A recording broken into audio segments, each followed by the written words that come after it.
Chapitre 1. Le journaliste devenu explorateur de l'inconnu.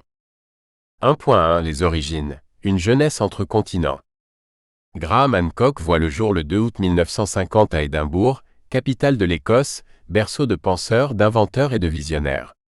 Très tôt, le destin de cet enfant ne se dessine pas dans la sédentarité ni dans les lignes droites d'une vie ordinaire.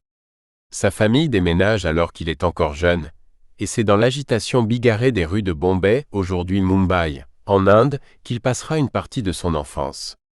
Ce déracinement précoce entre Occident et Orient va planter les graines d'un esprit curieux, questionneur, toujours en quête d'ailleurs. Le jeune Graham ne vit pas l'enfance comme une ligne tranquille. Il apprend à se mouvoir entre les langues, les cultures, les visages. Il observe plus qu'il ne parle.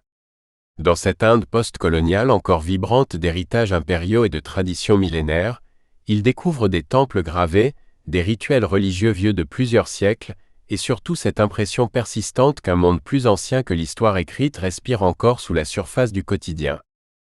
De retour au Royaume-Uni pour ses études, il poursuit un cursus en sociologie à l'université de Durham, d'où il sort diplômé en 1973.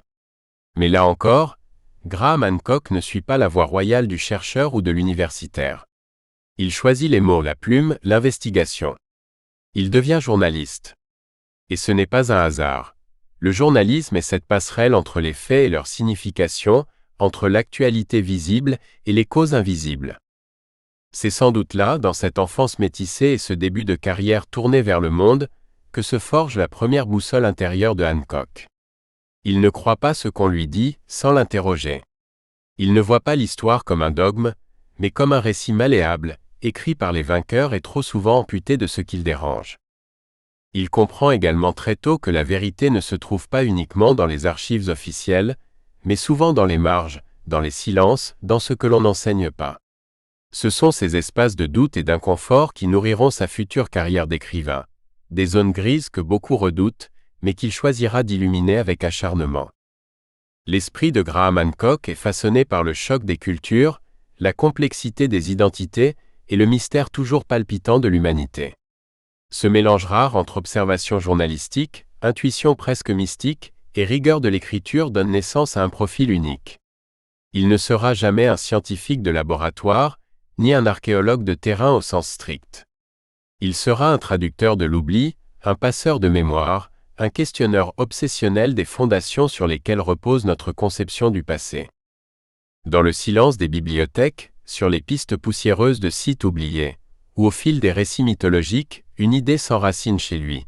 Et si l'on nous avait menti sur notre origine? Ou pire, et si l'on avait tout simplement oublié ce que nous avons été?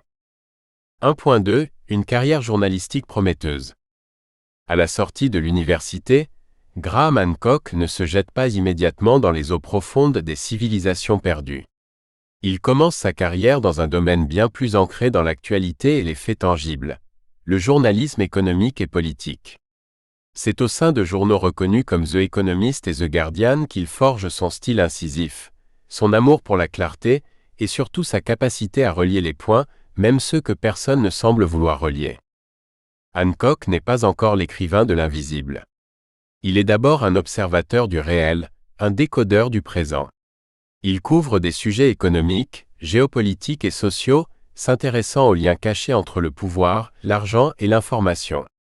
Ses articles témoignent d'un souci constant de précision, mais aussi d'une conscience